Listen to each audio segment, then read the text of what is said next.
Parents and teachers have voiced concerns over violence in an elementary school. Meanwhile, Jefferson Health is laying off hundreds of employees. Philly detectives are solving homicides at a rate not seen in decades. Plus, apparently Pennsylvania is pretty haunted. I'm Claudia Dimuro, and you're listening to Today in PA. Parents and teachers in Lower Pottsgrove voiced their concerns over the violence that's been happening at Ringing Rocks Elementary School during a district board meeting on Tuesday, reports 6ABC. These incidents involve second graders, first graders, and even kindergartners. One reported incident saw one student reportedly strangling another, and another saw a student giving a teacher a concussion. The Pottsgrove Education Association also cited cases of pushing, kicking, punching, biting, objects being thrown, and hair pulling. Some parents say it's gotten so bad that they've pulled their kids out of the school. District officials say the students involved are part of a group that's experiencing behavioral issues or conditions. The board says it plans on hiring additional special ed teachers and registered behavioral technicians to help mitigate this issue, and to bring on-site clinicians to help support kids in crisis and to provide more training to staff.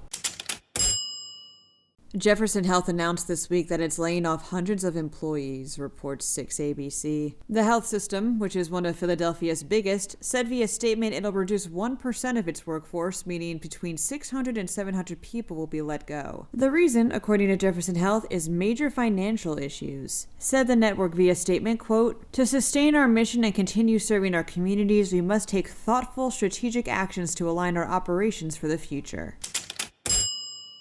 Philadelphia detectives are solving homicides at a rate not seen since the 1980s, states the Philadelphia Inquirer. The clearance rate for this year is hovering between 86% and 91%, which is a far cry from the rate between 2015 to 2022, which sat at 50% or less. This rate, just for transparency, is calculated by dividing the number of homicide cases solved in a given year, regardless of when the crime occurred, by the number of homicides that occurred in that same year. Cases are also considered cleared if a warrant's been issued for a suspect's arrest. An Inquirer analysis found that a drop in violence as well as new advanced technology, from high-def surveillance cameras to social media, has been a boon to solving homicides.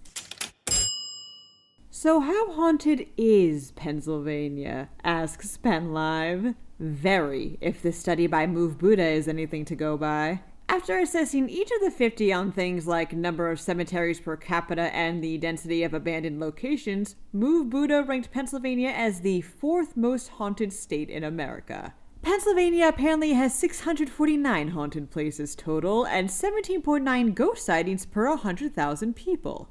New Mexico is the most haunted state overall. Today in PA, bringing you the hardest-hitting news.